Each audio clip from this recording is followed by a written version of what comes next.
Hello everyone and welcome back.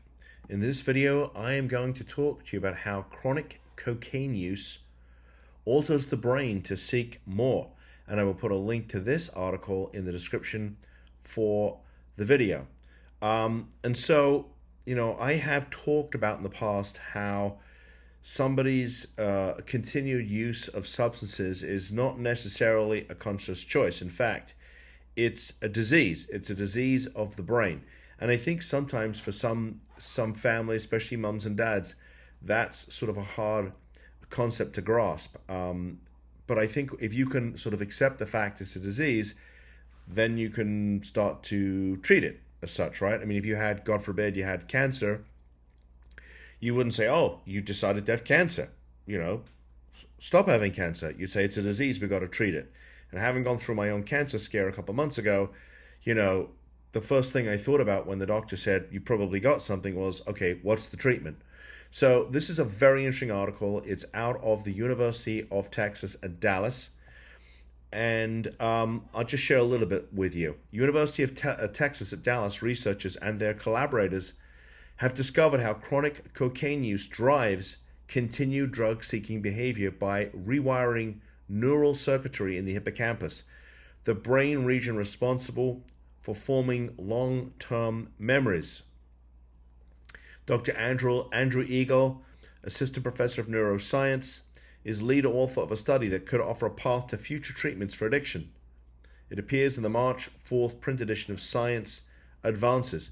We demonstrate that chronic cocaine use profoundly alters hippocampus function in ways that promote persistent, maladaptive drug seeking. These adaptations contribute to compulsive cocaine use, explaining why addiction is so difficult to treat. Yeah, I mean, great point. I'm so glad that we have a little evidence here, right, that sort of confirms, what we've been hearing, what we've been seeing, in the thousands of families that we've spoken to over the years.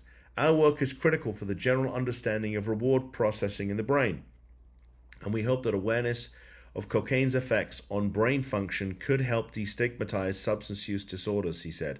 Yeah, the stigma about, it's a conscious choice. So if you make a conscious choice to use, then you can make a conscious, choice not to use. And that sometimes is, I think the frustrating part for families to grasp. The other thing that families struggle with is the idea that this is someone's fault, right? You're a bad mother, you're a bad father, or, there's the whole genetic component argument. Well, your father was, a drug user or an alcoholic, and that's why, little Johnny or little Jane is using, right? Look, this is no one's fault, right? Is it your fault if a loved one gets cancer? Is it? I don't think it helps to play the blame game. I'm going to let you read, this article, but I really think this is important stuff. And if you're a family who's got a loved one who is suffering from a long-term substance use disorder and you're frustrated with the fact that they either won't go to treatment, they won't acknowledge that they have a problem, or they go into treatment and they leave. They go into treatment and they leave. They go into treatment and they leave. And they just can't seem to be able to stay in treatment long enough in a clinically appropriate facility. They're med non-compliant, and their entire life has fallen apart and revolves around drug use.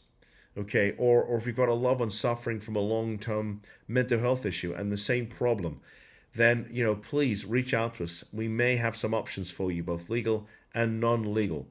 So please, and if you just if you could share what's going on, okay? Because these videos are designed to help not just you, right? They're designed to help everybody, which is why I make them every single day.